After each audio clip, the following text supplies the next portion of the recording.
여러분은 어떤 일을 할 때 일이 손에 잘 안 잡히고 어떤 생각을 할 때 그 생각이 평안하게 잘 진행이 되지 않는 그런 상황들을 많이 겪으시죠? 주로 언제 겪냐면 몸이 피곤하거나 또는 감정적으로 무너졌을 때 그렇습니다. 감정적으로 무너지는 것 우리가 흔히 멘탈이 흔들렸다 이렇게 얘기하는데요. 감정적으로 무너지고 멘탈이 흔들리고 짜증이 가득하고 화가 나고 또는 깊은 슬픔에 빠졌을 때 일이 손에 안 잡힙니다. 마음대로 평안한 생각을 할 수 없고 이성적인 생각과 결정을 할 수 없는 상황에 도달하지요. 사람들은 그때를 아주 미쳐버리겠다 이렇게 표현도 하고요. 뭐 뚜껑이 열렸다 이렇게 표현도 합니다. 뇌과학을 하시는 분들은 그 상황을 뭐라고 표현하냐면 편도체가 활성화되었다 이렇게 표현합니다. 여러분 우리 뇌 가운데 가장 중심부에는 편도체라고 하는 게 있답니다. 그러니까 이 가장 중심부에 있다고 하는 것은 뇌의 모든 기능들과 가장 쉽게 연결되어 있습니다. 그러니까 뇌의 모든 기능과 잘 연결되어서 그 기능에 영향을 쉽게 줄 수 있는 자리에 편도체가 위치하고 있습니다. 근데 이 편도체가 매우 강력하게 움직이기 시작하면 편도체가 갖고 있는 기능은 뭐냐면 내 몸을 보호하는 기능입니다. 그러니까 어떤 위험한 상황 속에서 편도체가 활성화되는데요. 위험을 감지하면 편도체가 활성화되면서 모든 뇌의 기능을 정지시킵니다. 그리고 모든 삶의 에너지, 내 속에 있는 모든 에너지를 어디로 가져가냐면 근육으로 보낸답니다. 그래야 이 위험에서 벗어날 수 있잖아요. 달리기를 할 수도 있고 적들을 물리칠 수도 있고 하지 않겠습니까? 그러니까 긴장되는 거예요. 몸이 긴장되고 심장은 막 뛰게 되고 눈은 커지고 목소리는 엄청나게 커지고 이렇게 뭐 괴성을 지르고 비명을 지르게 되는 것이죠. 편도체가 활성화되면 정상적인 생각이 멈춥니다. 이성적인 생각들을 할 수가 없습니다. 사랑, 긍휼, 용서, 이러한 생각들은 못 하고요. 분노, 상대를 적으로 간주하게 되고 짜증, 불평, 원망 이런 것들이 넘쳐나게 되는 것입니다. 이것을 저는 이렇게 표현하면 좋겠다 싶었습니다. 우리 인생의 계엄 상태가 시작됐다. 예, 계엄을 선언해버리면 모든 행정기관이 다 마비되고 그냥 계엄군에 의해서 결정나지 않습니까? 계엄의 상황. 미얀마가 얼마 전에 계엄 있었잖아요. 그 상태, 그곳에 있던 선교사님 얘기 들어보니까 불안해서 살 수가 없대요. 뭐 잘못하면 잡혀가고, 뭐 잘못하면 즉결 처분받고, 너무너무 위험한 상태라는 겁니다. 편도체가 활성화되는 순간은 우리의 삶이 계엄 상태가 돼버린 겁니다. 위기 상황에 나의 몸을 보호하기 위해서 계엄 상태가 된 것이죠. 근데 반면 그 계엄 상태와 정반대된 상태가 어떤 상황이냐면 내 전두엽이 활성화되는 거예요. 전두엽은 머리 앞쪽인데요. 전두엽은 내 이성과 생각을 다 관장하는 겁니다. 이 전두엽이 활성화되면 우리는 정상적인 활동을 할 수 있고 기억을 할 수 있고 이성적으로 판단할 수 있습니다. 근데 전두엽 앞에 있는 게 전두엽입니다. 쉽죠? 전두엽 앞에 있으니까 전두엽인데 이 전두엽이 그 모든 것을 관장하는 사령관, CEO 같은 역할을 한대요. 근데 여러분 편도체 중심에 있는 그 계엄이 선언되는 순간 전두엽이 멈춰버리고 전두엽의 역할이 멈춰져 버립니다. 그러면 우리는 정상적인 말을 할 수 없고 생각을 할 수 없고 결정을 할 수 없게 됩니다. 언제 그러냐? 위험을 감지하고 두려움이 가득해질 때 그렇습니다. 곰이 나타나면 어떻게 됩니까? 편도체가 활성화되면서 전두엽이 멈춰져 버립니다. 뭐 앞뒤 가릴 것 없이 도망치게 됩니다. 그러니까 보통 조금만 뛰어도 지쳐서 못 뛰는 사람이 얼마나 빠르게 바위를 막 뛰어넘어서 달릴 수 있습니다. 이게 편도체가 활성화된 사람의 모습입니다. 정상적인 결정을 못하지. 근데 그 곰을 동물원에서 보면 어떨까요? 동물원에서 곰을 보는 순간 여러분들 편도체가 활성화되면서 막 도망치겠습니까? 아니면 전두엽이 활성화되면서 저 곰은 보니까 반달곰이네. 이렇게 또 저 곰의 슬개는 내 몸에 좋을까? 뭐 이런 생각들을 하게 되죠. 전두엽이 활성화되면서 우리는 정상적이고 이성적인 생각을 하게 되는 겁니다. 우리 삶 속에서 우리는 일상적인 생활 속에서 곰을 만날 일은 별로 없습니다. 거의 없습니다. 그런데 우리의 일상생활 속에서 곰 같은 사자 같은 맹수들을 만날 때가 있지요. 경제적인 위기라든가 건강의 위기라든가 내 자존심을 깎아내리는 어떤 상태를 경험한다든가 누가 내 욕을 한다든가 이런 상황, 불안하고 두렵고 염려되고 근심이 되는 그런 상황을 만날 때 우리는 계엄 상태가 되는 겁니다. 그래서 이걸 쉬운 표현으로 열받는다 이렇게 표현하지. 열받는다, 짜증난다.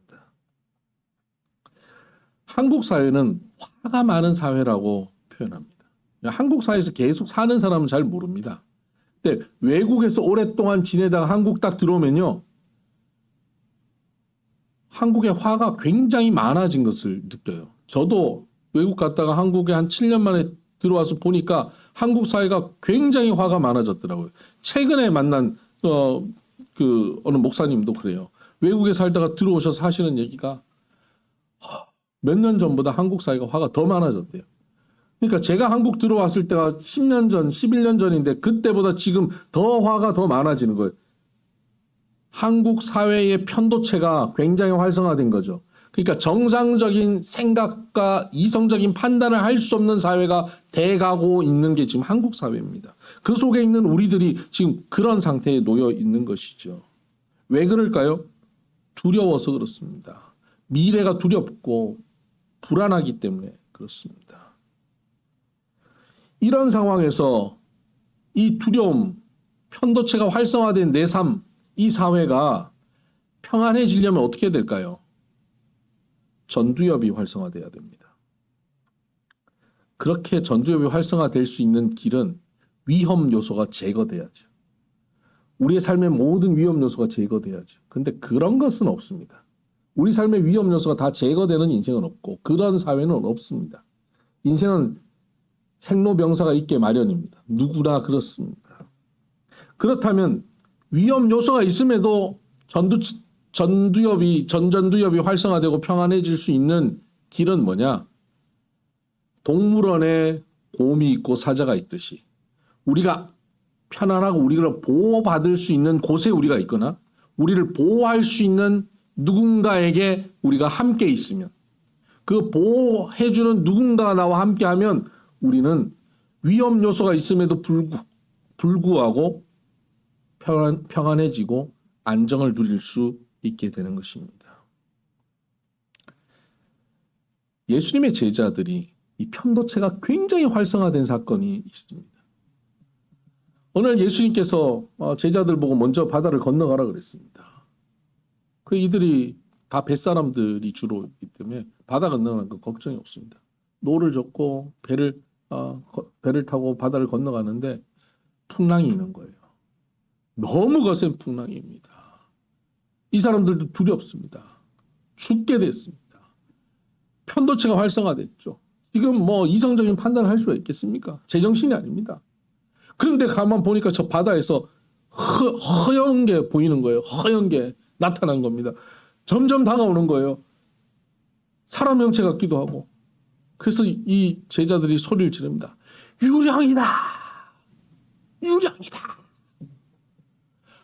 파도 때문에 힘든데, 풍랑 때문에 힘든데 유령까지 나타났으니까 이제 죽었다, 이제는 끝났다, 이런 생각을 하는 거죠. 그때 그 허여먹거리한 그 실체로부터 소리가 들립니다. 나다! 예수님의 목소리야. 나다! 평안하라! 두려워하지 마라! 나다! 위험 요소, 풍랑이라고 하는 위험 요소 속에서 그 모든 것을 보호해 주실 만한 예수님이 나타나신 거예요. 풍랑이 아직도 일고 있습니다. 파도가 치고 있습니다. 그런데 예수님이 나타나셔서 나다! 하는 순간 제자들의 편도체가 정상이 됩니다. 전전두엽이 활성화됩니다. 전전두엽이 활성화되면 이성적인 생각을 할 뿐만 아니라 굉장히 영적으로 이렇게 깊어집니다. 그리고 상상력이 뛰어나게 됩니다. 믿음이 막 강력해집니다. 얼마나 강력해졌는지, 베드로가 얼마나 평안해졌는지, 주여, 주님이시거든 나를 오라 하시옵소서. 오라! 그랬더니 베드로가 그 풍랑이 있는 바다에 뛰어듭니다. 너무 평안해져가지고 그 바다를 걸어버립니다.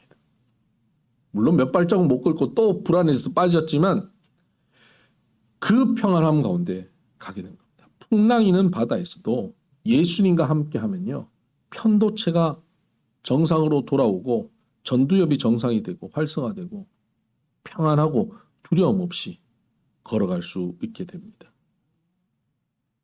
그러므로 우리 삶 가운데 수많은 맹수들이 덤벼드는 것 같은 상황들이 있잖아요.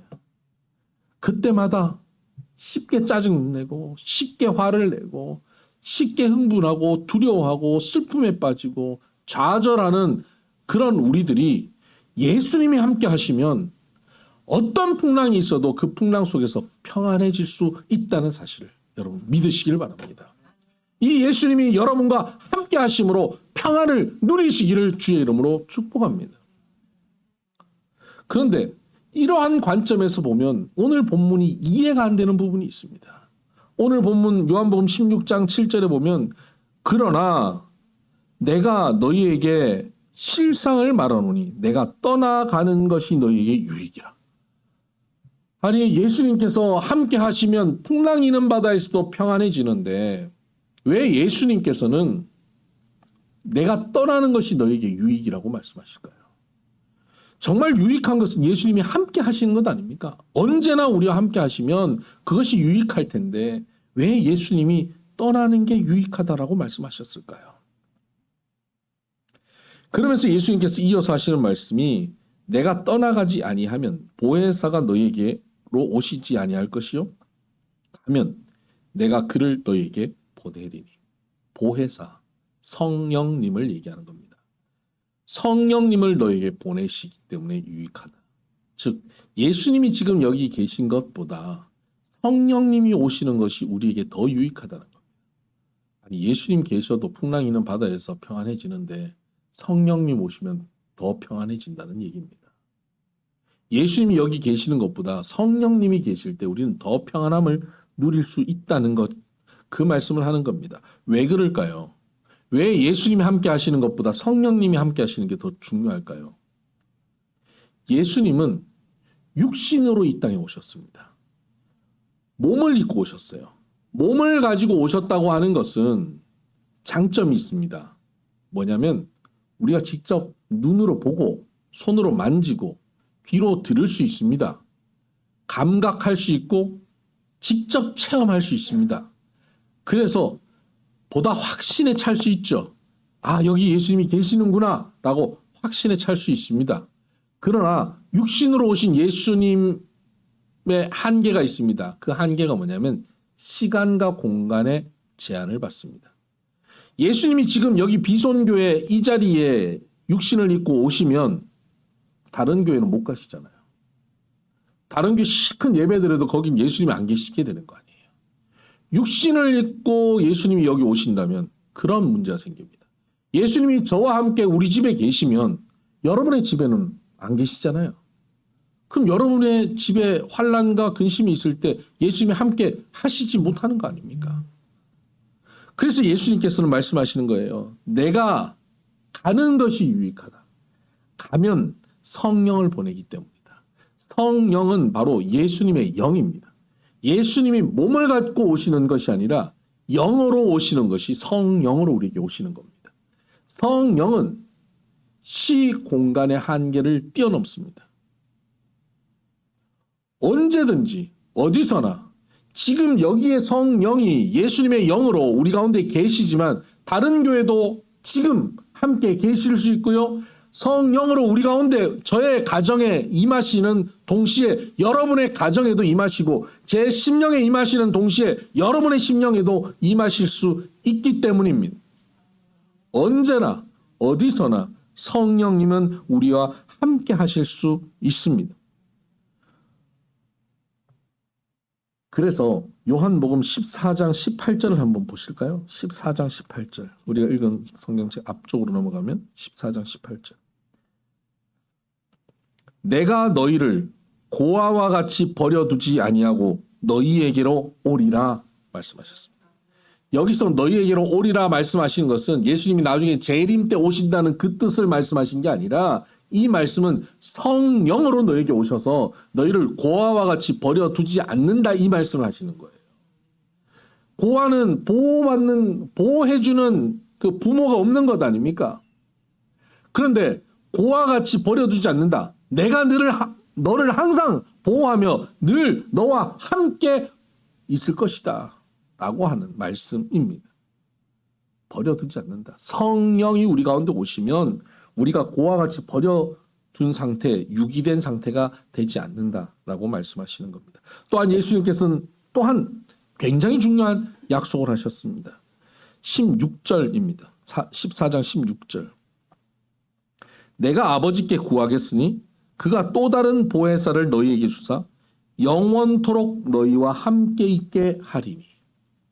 성령을 우리에게 주시는데 성령께서는 우리에게 오셔서 영원토록 함께 하신다는 겁니다. 성령이 우리에게 오셨을 때 우리가 걱정하는 건 뭐냐면 성령이 떠나실까 봐 걱정하는 겁니다. 다윗도 범죄하고 나서 하나님 앞에 기도하면서 그가 탄식하고 울면서 그랬습니다. 성신이여 나를 떠나지 말아달라고. 성령이여 날 떠나지 마시라고 기도합니다. 죄를 범하면 떠납니다. 사울 왕과 함께 임하셨던 하나님의 영이 사울을 떠났다 이렇게 말씀하십니다. 하나님의 영이 예루살렘 성전에 계시다가 그들이 범죄하였을 때 유다가 멸망할 때 하나님의 영이 성전을 떠나셨다 이렇게 말씀하십니다. 하나님의 영 성령께서 오늘 우리 가운데 오셨는데 우리를 떠나시면 어떡합니까? 우리가 하나님의 말씀대로 살지 않고 순종하지 않고 우리가 죄를 범하고 우리가 함부로 살고 오늘 부처님 오신 날이라고 절밥 먹으러 교회 안 오고 절에 가면 성령님이 떠나시면 어떡할까요? 오늘 여기 교회 안 나오신 분들 온라인으로 예배드리는 분들 성령님이 여러분 떠나시면 어떡할 거예요? 이게 걱정이잖아요. 근데 예수님 말씀하셨어요.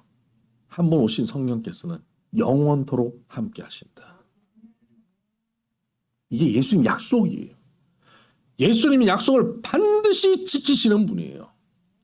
어느 정도로 지키시냐면 구약의 말씀을 지키시기 위해서 예수님은 십자가에서 죽기까지 순종하신 분이 예수님이에요. 그런 예수님이니까 이 말씀이 반드시 우리에게 지켜지지 않겠습니까? 여러분 성령 하나님은 우리 가운데 오셔서 우리와 영원토록 함께 하십니다. 때로 우리가 실족하고 우리가 믿음이 떨어지고 때로 우리가 교회를 나오지 않고 한동안 어떤 분 그래요. 나 이제 교회 끊었어. 무슨 학원이에요. 학원 끊고 뭐 교회 끊고. 나 이제 교회 끊었어. 그래요. 당신은 교회를 끊었을지 모르지만 성령께서는 영원토록 함께 하셔요. 반드시 돌이키십니다. 그래서 어떤 두려운 상황 속에 있어도 성령이 함께 하시기 때문에 어디에 가도 함께 하시고 언제든지 함께 하시고 영원토록 함께 하시기 때문에 우리는 풍랑이는 인생 가운데서 평안할 수 있는 겁니다. 근데 문제는 뭔지 아십니까? 예수님은 육신으로 오셨기 때문에 함께 하시는 것을 우리가 확신할 수 있어요. 예수님 함께 하시네? 예수님 함께 안 하시네? 우리가 눈으로, 귀로, 손으로 우리가 확인할 수 있잖아요. 근데 성령께서는 우리와 함께 하신다는 것을 영으로 오시기 때문에 우리가 이거 감각기관을 통해서 확인할 길이 없는 겁니다. 이게 문제입니다. 그래서 성령이 우리와 함께 하신다는 것은 우리는 무엇으로 알아야 되냐면요. 믿음으로 알아야 합니다. 믿음으로 성령께서 내게 함께 하신다는 것, 나와 동행하신다는 것을 믿음으로 아는 겁니다. 이렇게 얘기하면 김 빠지죠. 믿음으로. 뻔히 하는 얘기. 믿음으로 함께, 어떻게 믿음으로 함께 한다는 거 어떻게 알아? 그래서 준비했습니다. 믿음으로 함께 하신다는 것을 우리가 보다 더 실증적으로 알 수 있는 길, 성령의 체험하심을 우리가 어떻게 믿음으로 아는데 그것을 우리가 좀 실증할 수 있는, 실제로 더 체험할 수 있는 길은 뭔가? 그것은 성령께서 나와 함께 하신다는 사실을 현상을 통해서 아는 겁니다. 여러분 안에 감기 바이러스, 여기 다 코로나 다 걸려보셨죠? 코로나가 들어왔을 때, 코로나 바이러스가 들어올 때, 왼쪽 코로 코로나 바이러스 2개 침입. 여러분 인식하셨어요? 못했습니다. 몰라요. 그런데 코로나가 들어왔다는 걸 언제 아냐면요. 기침이 나고 목이 아프고 갑자기 무기력해지고 힘이 빠지고 콧물 나고 이거 감기 걸린 거 아니야? 이러면서 하는 거예요. 점점 알아가는 거예요. 현상을 보면서 내가 감기 걸렸구나. 코로나에 걸렸구나. 현상을 보면서 내가 아는 거예요. 그것이 내게 들어오는 것을 내가 감각적으로는 알지 못해요. 체험해서 알지 못해요.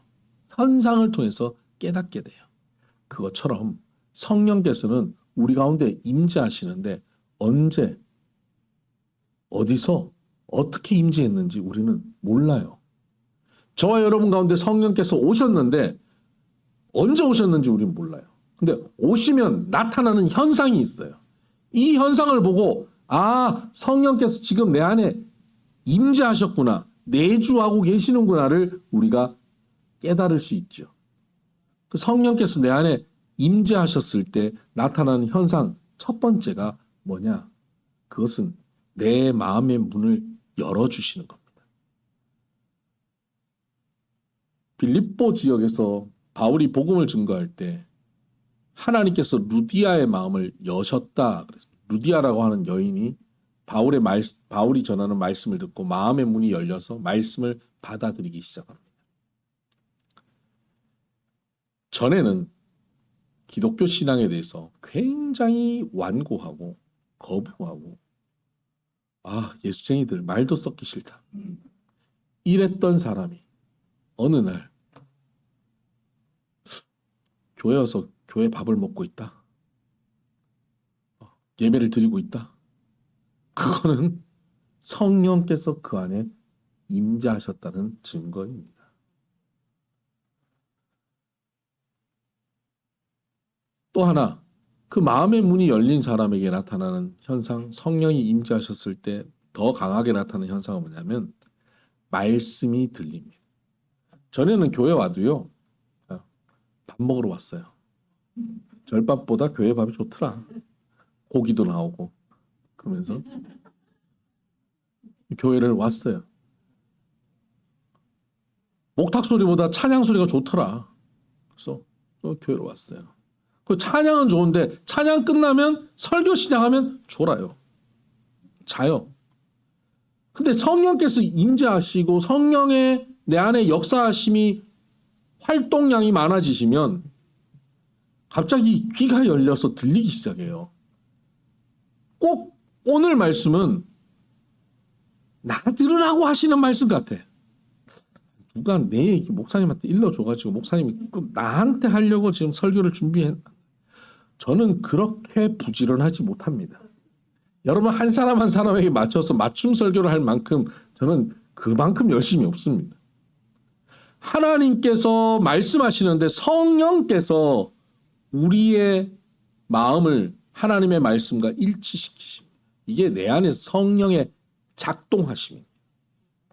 말씀이 들려요. 더 나가면 말씀이 들리다가 더 나가면 말씀을 읽고 싶어져요. 성경을 내가 좀 읽어야지. 성경을 읽어요. 전에는 까만 건 글자고 하얀 건 종이었는데 이제 성경을 읽으면 막 보여요. 이런 말씀이 있었어? 이 성경을 더 알고 싶어가지고 더 배우고 싶어하고 이렇게 되죠. 이게 내 안에 성령이 계시다는 증거예요. 여러분 안에 이런 모습이 있다면 여러분에게는 틀림없이 성령께서 내주하고 계십니다. 그리고 여기서 한 걸음 더 나간 증상이 있습니다. 말씀이 막 들리다 보면 그 말씀과 전혀 맞지 않는 삶을 살아왔고 여전히 살고 있고 말씀대로 살아보려고 하는데 그렇게 살지 못하는 나 자신이 발견되어집니다. 그것 때문에 괴로워집니다. 그러면서 죄를 인식하고 죄를 회개합니다. 통곡합니다. 이게 성령께서 내 안에서 역사하실 때 일어나는 현상입니다. 내 죄를 깨닫고 회개케 하는 변화. 그리고 누구도 부인할 수 없는 증거가 이어서 나타나는데요. 이건 한번 찾아봅시다. 고린도전서 12장. 고린도전서 12장입니다. 신약성경 278쪽 12장 3절 말씀. 그러므로 내가 너희에게 알리노니 하나님의 영으로 말하는 자는, 성령으로 말하는 자 말이에요. 성령으로 말하는 자는 누구든지 예수를 저주할 자라 하지 아니하고 또 성령으로 아니하고는 누구든지 예수를 주시라 할 수 없느니라. 즉 성령이 아니고서는 예수님을 주님이라고 말할 수 없으니까 우리가 예수님을 주님이라고 말하는 것, 예수님은 나의 주인이시다, 나의 통치자시다, 내 삶의 주권자시다, 예수님 나의 주님이십니다 라고 고백하는 이 고백이 내게 있다는 것은 무엇을 통해서만 가능하다고요? 성령을 통해서 가능하다는 겁니다. 여러분, 예수님이 여러분의 주인이십니까? 이렇게 미지근하죠. 여러분, 예수님이 여러분의 주인이십니까? 그렇다면 여러분 확신하셔도 됩니다. 성령께서 지금 여러분 안에 계십니다. 성령 하나님, 그 하나님은 창조주십니다. 우리의 구원자십니다. 없는 중에 있는 것 같이 부르시는, 죽은 자를 살려내시는 하나님이십니다. 불가능이 없는 하나님이십니다. 온 우주 만물을 통치하시는 하나님이십니다. 우리가 갖고 있는 모든 염려와 근심과 걱정과 내가 만나는 모든 맹수들보다 크신 분입니다. 풍랑보다 크신 분이십니다. 그것을 안전하게 하실 수 있는 분이 성령 하나님이십니다. 그 하나님이 지금 나와 함께 하십니다. 풍랑이 이른 바다에서 나다! 두려워 말라 하는 순간 평안함을 누린 것처럼 지금 풍랑이 있는 인생의 바다 속에 헤매고 있지만 그 가운데 성령께서 지금 내 안에 계셔서 나다! 두려워 말라! 라고 말씀하고 계시는 겁니다. 그럼 평안해야 되지 않습니까? 여러분, 이 음성을 듣고 성령이 내게 이렇게 말씀하시는구나 깨달으시기를 주의 이름으로 축복합니다. 그런데 아직 나는 아무리 들어도 이런 증세가 없습니다 라든가 내 남편은, 내 자녀들은 아직 이런 증세가 나타나지 않아서 속상해요 라든가, 그러면 성령이 임하지 않은 거잖아요. 그럼 어떻게 해야 됩니까? 성령을 구하라 라고 말씀하셨습니다.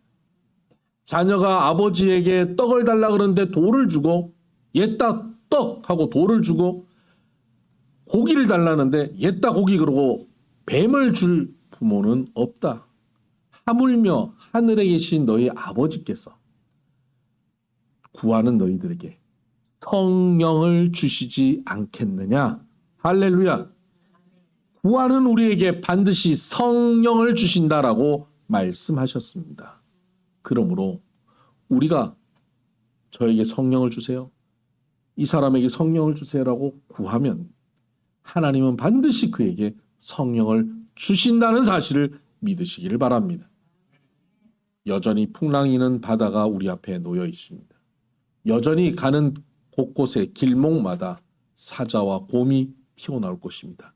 그때마다 편도체가 활성화되어서 계엄령을 선언하고 사는 인생이 되지 않으시고 성령께서 우리와 함께 하셔서 평안하고 두려움 없이 기쁨으로 담대히 걸어갈 수 있는 저와 여러분 되기를 주의 이름으로 축복합니다.